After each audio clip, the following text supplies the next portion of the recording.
Hai, perkenalkan nama gue Darmawan Aziz, siswa program studi jurnalistik UIN Syarif Hidayatullah Jakarta.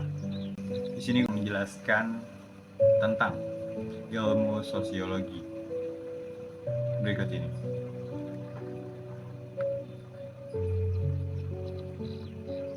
Kalian bisa melihat dari pengelompokan materi yang kedepannya akan kita bedah kembali. Lanjut dengan yang pertama, yaitu tentang ilmu sosial dan sosiologi.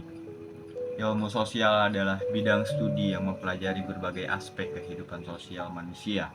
Ini mencakup penelitian tentang interaksi antar individu, struktur sosial, proses sosial, dan pola perilaku dalam masyarakat. Sosiologi pun adalah merupakan cabang ilmu sosial yang khusus mempelajari struktur, interaksi, lembaga, dan proses sosial dalam masyarakat. Sosiologi juga berusaha untuk menjelaskan pola-pola perilaku manusia yang terbentuk oleh interaksi dan struktur sosialnya. Berikut adalah definisi sosiologi menurut para ahli. Yang pertama ada menurut Emil Durkheim.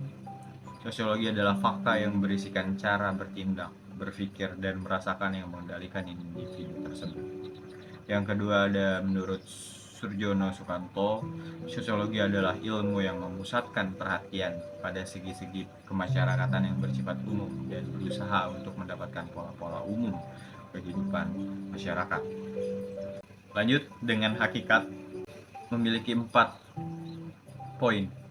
Yang pertama ada sosiologi merupakan bagian ilmu sosial, yang berarti merupakan ilmu alam maupun ilmu kerohanian. Yang kedua ada sosiologi termasuk ilmu yang kategoris, yang berarti bukan merupakan disiplin ilmu yang normatif. Yang ketiga ada sosiologi termasuk ilmu murni, yang berarti sosiologi bertujuan untuk membentuk dan mengembangkan pengetahuan secara abstrak. Yang keempat, sosiologi bersifat abstrak, bukan konkret. Maksudnya yaitu menjadi perhatian sosiologi adalah bentuk dan pola-pola peristiwa dalam kehidupan bermasyarakat. Lanjut dengan sejarah sosiologi. Sejarah sosiologi sebagai sebuah istilah atau keilmuan pertama kali dicetuskan oleh Auguste Comte melalui bukunya yang berjudul Cours de Philosophie Positive pada tahun 1838. Sehingga ia pun dikenal sebagai bapak sosiologi dunia. Menurut Auguste Comte, sosiologi merupakan cabang ilmu yang menjadikan masyarakat sebagai objek penelitian. Lalu, bagaimana perkembangan di Indonesia? Sejarah mencatat perkembangan sosiologi di Indonesia dimulai sejak pada tahun 1934. Ketika Sekolah Tinggi Hukum Jakarta mengadakan kuliah ilmu sosiologi. Pada saat itu dijadikan mata kuliah tambahan. Perkembangan sosiologi sebagai spesialisasi ilmu tersendiri dimulai sejak tahun 1950-an. Dibuatlah baru di jurusan sosiologi di beberapa kampus negeri. Pengertian dari proses sosial. Jadi proses sosial adalah cara-cara berhubungan yang dapat dilihat apabila perorangan dan kelompok manusia saling bertemu dan menentukan sistem serta bentuk-bentuk hubungan tersebut, ataupun apa yang akan terjadi bila ada perubahan yang menyebabkan goyahnya cara hidup yang telah ada. Lanjut dengan interaksi sosial.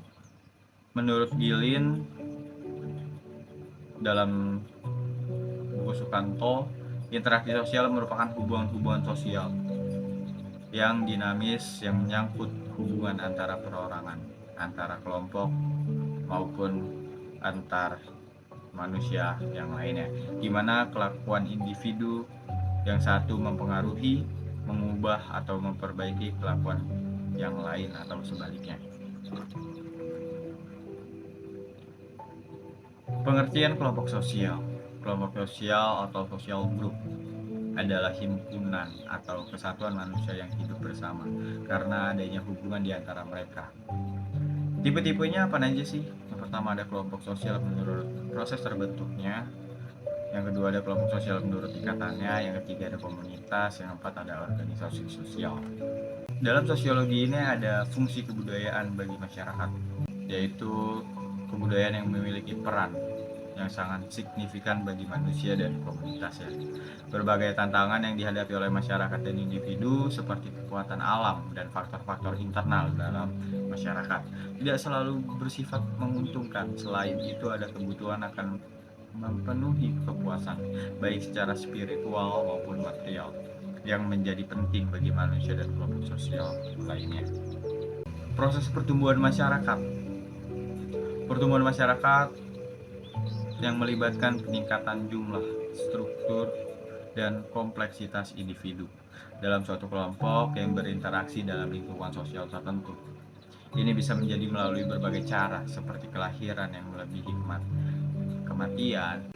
Dalam sosiologi ada stratifikasi sosial. Apa sih stratifikasi? Stratifikasi itu merujuk pada proses atau sistem yang mengelompokkan individu atau kelompok dalam masyarakat berdasarkan pada kriteria tertentu. Bagaimana hakikat kekuasaan dan sumbernya?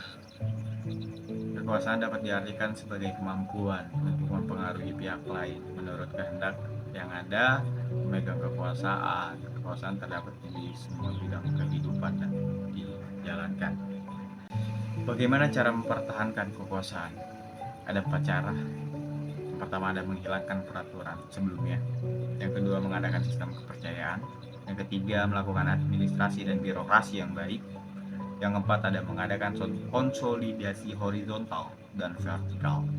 Lanjut, dalam sosiologi ini sangat berperan penting dalam kepemimpinan. Jadi apa sih kepemimpinan itu?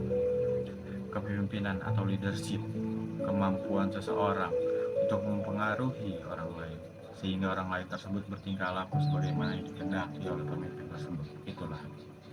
Jadi apa yang digunakan dalam teori kepemimpinan? Ada 5, yaitu sifat, perspektif kontingensi, perspektif transformasional, dan perspektif implements leadership. Lalu apa itu kepemimpinan tradisional? Fungsinya apa? Sini akan saya jelaskan.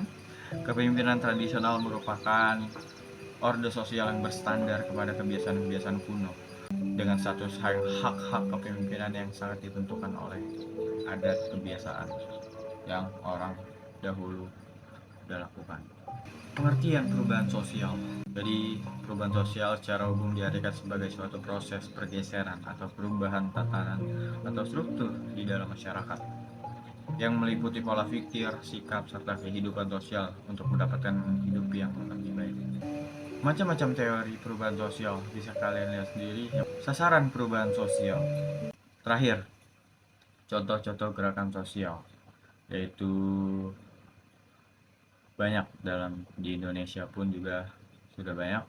Pertama ada gerakan digitalisasi pendidikan, gerakan petisi online, advokasi digital, gerakan kesadaran kesehatan mental, gerakan ekonomi kreatif, dan lain-lainnya. Banyak.